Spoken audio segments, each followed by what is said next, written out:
環球大戰線深入世界最前線，全球各地的觀眾朋友，大家好，我是葉思敏。今天主題會來關心的是日本一次惹怒了中國大陸跟南韓哦，尤其呢是他們的防相呢，他帶頭參與了這個靖國神社的參拜。那高市早苗則是遙遠的這邊繼續的踩紅線。李在明在南韓的部分是重啟了清算親日派的行動，解放軍則是有軍事上面的動作，在渤海、黃海這邊同步亮劍，到底怎麼一回事？今天我們會做深度的剖析。先歡迎在場來賓陳立委、孫大千孫委員，大家好；前國安會副秘書長楊永明老師，思敏好，各位朋友好；前成功級艦長黃征輝艦長，主持人各位觀眾大家好。好，觀眾朋友，今天節目一開始記得幫我們的節目按讚。有觀眾朋友特別問到說，這個環球大戰線的會員頻道要怎麼加入？我再次的提醒觀眾朋友，我們不是在這個寰宇新聞頻道，我們是在寰宇新聞頻道下面的環球大戰線節目，所以我們的主頻就叫做環球大戰線。那你點開這個主頻之後，就會看到一個加入鍵。按下加入，你就可以成為我們的戰友了。那今天一樣的，希望跟我互動的可以写下思敏你在哪一個城市收看。那謝謝最近跟我們頻繁互動的好朋友們，包括了有曾偉哲 Martin、The ACME Portable、林雨欣、李瑞雪、Cohin 6497，還有 Anthony 等人，謝謝大家的支持。希望今天周一繼續的跟大家來互動。好，今天的火線話題有關於中日韓的這個恩怨呢。我們先來看到3個火線話題，等一下請來賓來特別讓我們做解析。首先第一個，日本這一次都惹怒了大陸跟南韓，為什麼偏偏要選在8月15號去踩靖國紅線呢？高市早苗難道是故意向北京還有首爾來示威？甚至準備是連戰敗國的包袱，他都打算要把它甩掉嗎？這是第一件事情。第二個，靖國神社的戰火一旦點燃之後，南韓立刻翻出了一個親日派的舊賬。李在明更說了，接下來要重啟財產的追繳哦，針對這一些親日的人。而日本參拜為何瞬間引爆南韓的100年殖民傷口呢？這是第二個問題。第三件事情，不管是這個韓國、中國大陸也同步做了反制。習近平選在同一天，現在拉近了南韓總統李在明。解放軍另外一方面在軍事上，在黃海跟渤海這邊亮劍，正式的要把南韓一步步的拉近推向中國，而日本則是把南韓推向中國嗎？今天就這些議題，我們都會一次來做解讀。日本這一次真的是踩在了中國大陸跟南韓最敏感的歷史紅線，一次可以說是踩到底。就在8月15號這一天，日本戰敗81週年，日本防長帶着他的3位閣員走進了靖國神社來做參拜。而雖然說我們看到高市早苗沒有親自現身，但是被發現仍然在遠處進行遙拜，並且透過自民黨的幹事長來繼續的奉納他的這個祭祀費用等等哦。那針對此，我們看到南韓方面、中國大陸方面先是立刻提出了嚴正的交涉，南韓則是批評日本領導人的行動非常的不符合時宜。但為什麼中國大陸跟南韓這一次的這個反應會如此的大呢？我們來稍微回顧一下歷史。當時在這個靖國神社裡面，我們都知道裡面是供奉了250萬名的日本戰爭死者，象徵的更是日本國內政治的旗幟。而對於中國大陸來說，代表的是當年日本侵華戰爭的一個源頭啊。而南韓則是會想到在1910年代到1945年的殖民統治時代。其實呢，在過去2013年的時候，時任首相安倍晉三也曾經過去這個靖國神社參拜，當時美國對日本表達了非常的失望等等的事件哦。所以今天節目一開始，先請教委員怎麼看？防衛大臣親自去了靖國神社，高市早苗也在遠遠的地方遙拜，甚至再送祭祀的貢品。大家也知道說，他一定會惹怒了中國大陸跟南韓，但是為什麼還是要繼續踩紅線呢？他是不是另外一方面也要準備甩開戰敗國的歷史包袱，來做全面的日本大擴軍？委員怎麼解讀？如果我們當時看到日本天皇在日本戰敗之後所公開發布的這個所謂的終戰詔書大家看一下這個內容，你就知道日本從那個時間開始，他就不承認有戰敗這件事情了，這叫做終戰而已啊，這不是戰敗那麼接下來你會發現，日本的這個極右翼的這些軍國主義的政治人物那麼在過去這麼長的一段時間裡頭，我們現在看到的是參拜靖國神社，但是事實上他們做了更嚴重的事情，他們試圖在日本的歷史上去把過去日本的這個侵略跟屠殺這個東南亞人民的這個亞洲的人民哦，包含東南亞的國家的人民的這個歷史哦，他希望一筆抹掉。就前幾天我們看到的中國大陸的一個這個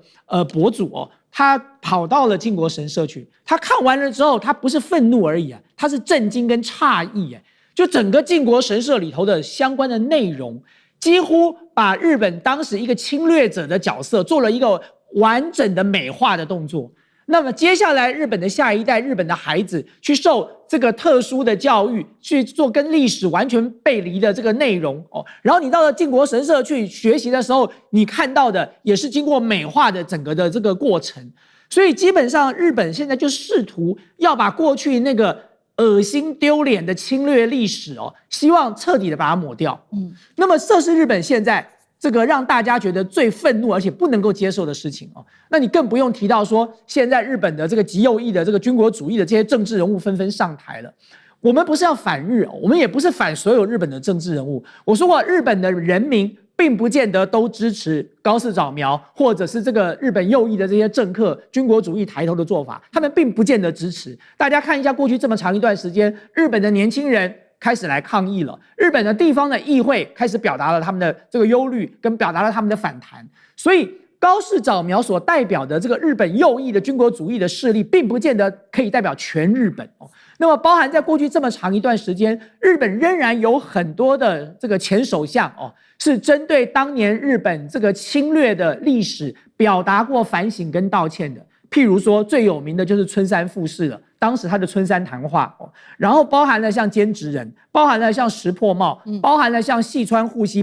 這些日本的前首相都表達過反省，也表達過道歉哦。同時，日本的很多政治人物也不見得接受了高市早苗所謂台灣有事就是日本有事的說法。當高市早苗說完了這個話，有好幾個前首相也出來表達了反對啊。除了石破茂，這個野田佳彥、鳩山由紀夫，他們都表達了他們對於高市早苗的這個言論不認同的這個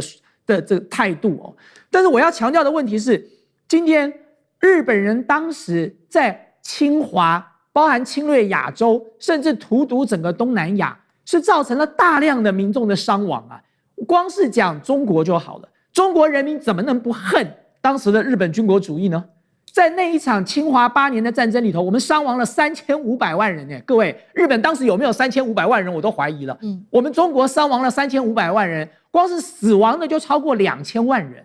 我們中國的國軍在那8年的戰爭裡頭，我們陣亡掉超過330萬的我們的将士。大家去看看這個南京當時反映南京大屠殺的那部電影《南京照相館》，再看看還原當年731部隊的那部電影《731》，再看看前2年的800的這部電影，甚至如果大家有機會到上海去看看800壯士當年的4行倉庫的那個紀念館吧，就是中國大陸的政府保留了當年的原貌。當你站在那裡看的那個牆上的彈孔，那個炮彈所造成的這個痕跡的時候，其實你看眼淚都会流下來的。所以在這個過程裡頭，你日本不感恩戴德，然後不深刻反省，你現在還要反過來跟着美國當美國的小弟來對付我們中國，我覺得這才是一件最妙的事情。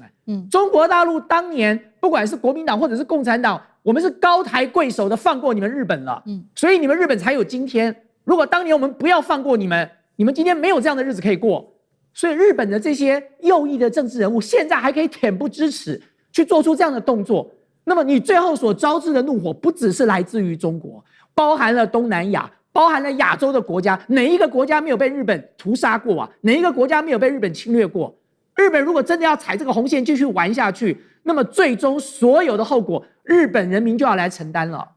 好，所以我們看到日本這一次再次的踩紅線，尤其是這個高市早苗跟可以說是個防相一起帶頭參拜靖國神社。當然了，除了東南亞國家之外，現在包括反應最大的2個亞洲國家，日本跟韓國都表示非常的憤怒。首先，我們先看韓國，等一下再來看一下中國大陸的部分。韓國最新的消息是，不只是外交部最新發的聲明，也直接召見了日本的驻南韓武官，表達強烈的抗議。整個南韓社會現在籠罩在反殖民歷史記憶的這個怒火當中。那最新的一起事件就是最新呢，南韓的女星這位叫做賀瑩，因為她的曾祖父這位是安尚浩，它涉及到親日的歷史，所以遭遇了巨大爭議。那專家痛批說，賀瑩他不斷的去美化有關於並且消費他的家族史，對南韓民眾造成傷痛。另一方面，現在李在明有了一個最新的手段，他針對這一些過去只要是親日反民族的行為，都會來追繳相關他們的財產。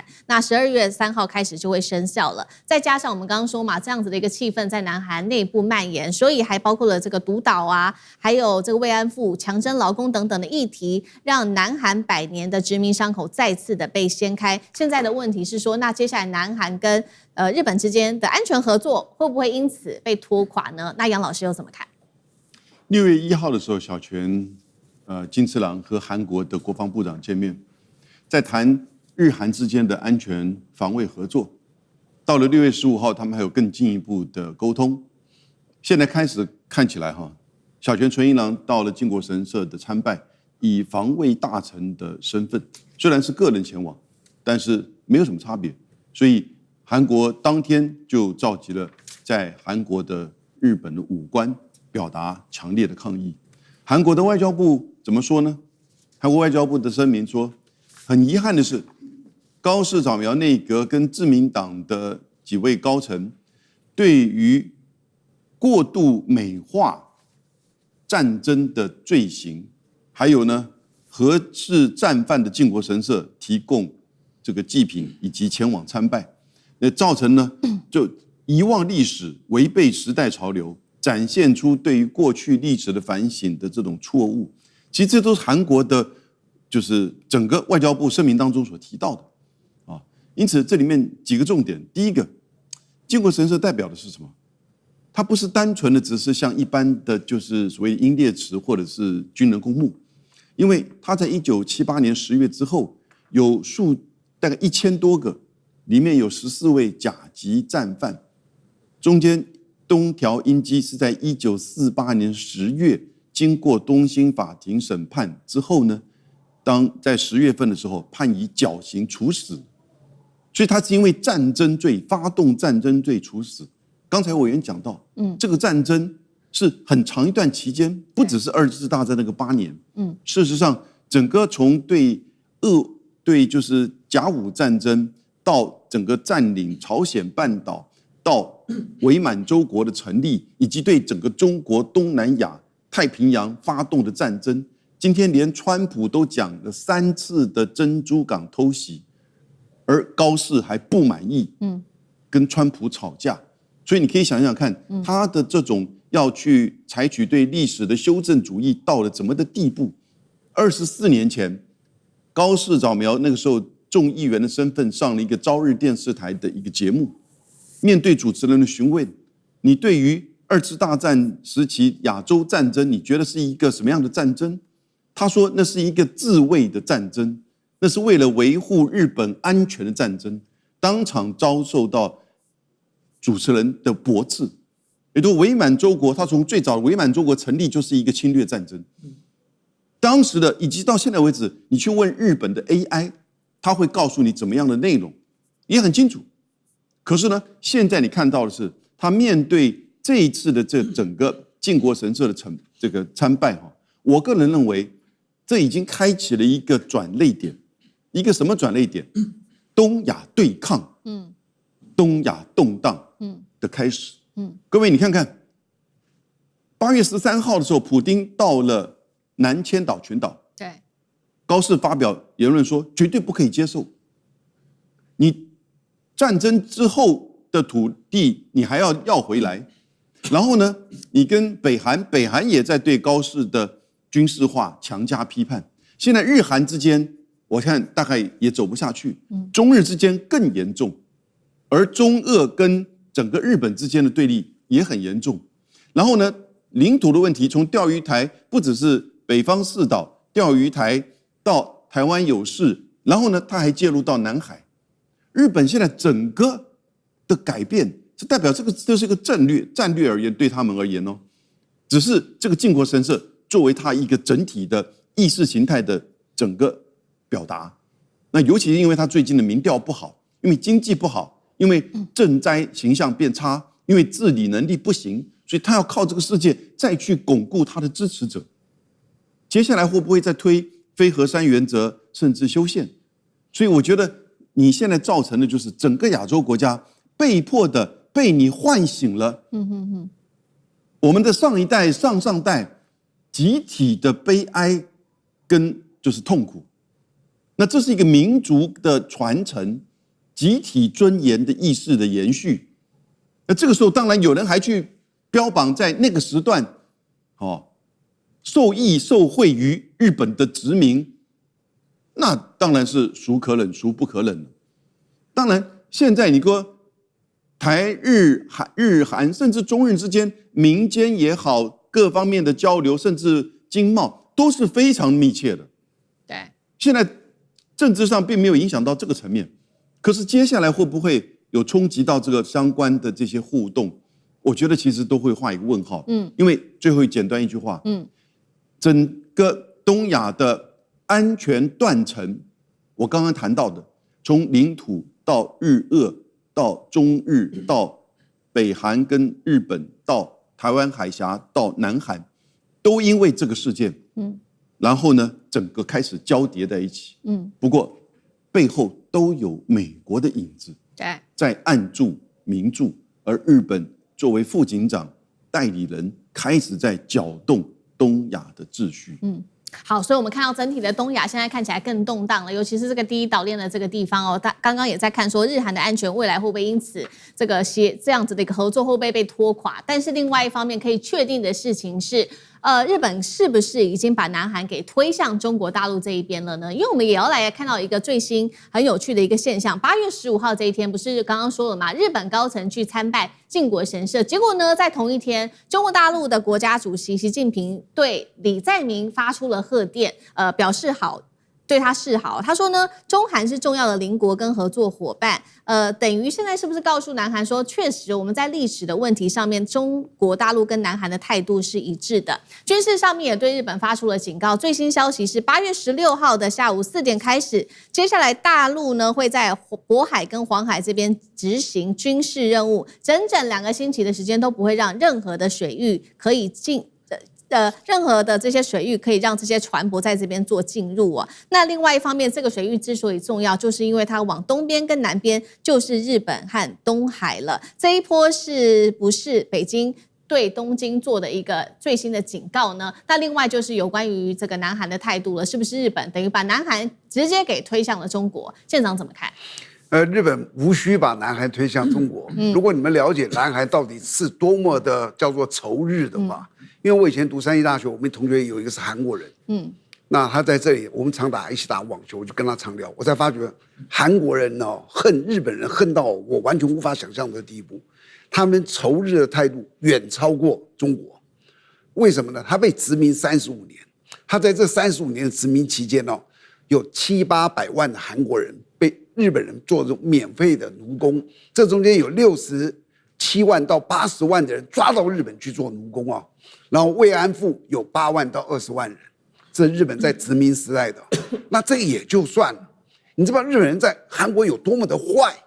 第一個，他一直想破壞日本人的風水。第一個，他拿了一把武士刀龍剪，然後打了13根的龍釘，就是釘子，但是它叫龍釘，還13根，釘到哪裡去？釘到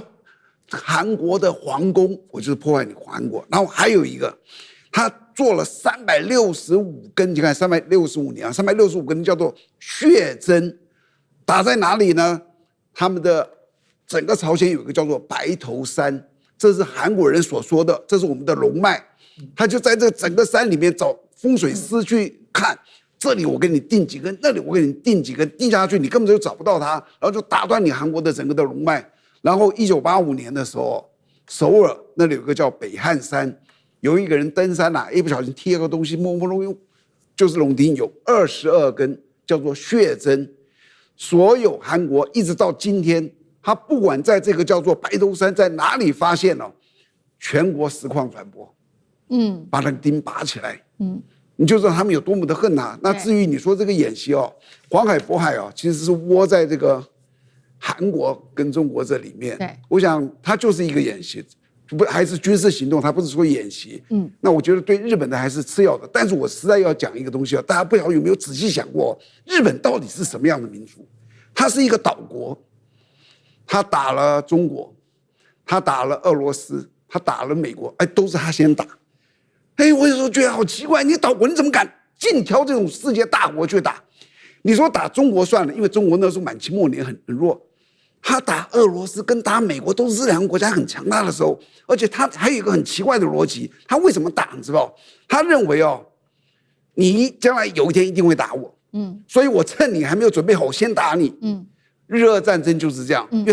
他想搶朝鮮嘛，對，結果這個俄羅斯。他就認為俄羅斯一定會跟他搶，他就先打了俄羅斯。那美國也是一樣，他認為美國一定會制裁在南太平洋這裡，所以他就偷襲了珍珠港。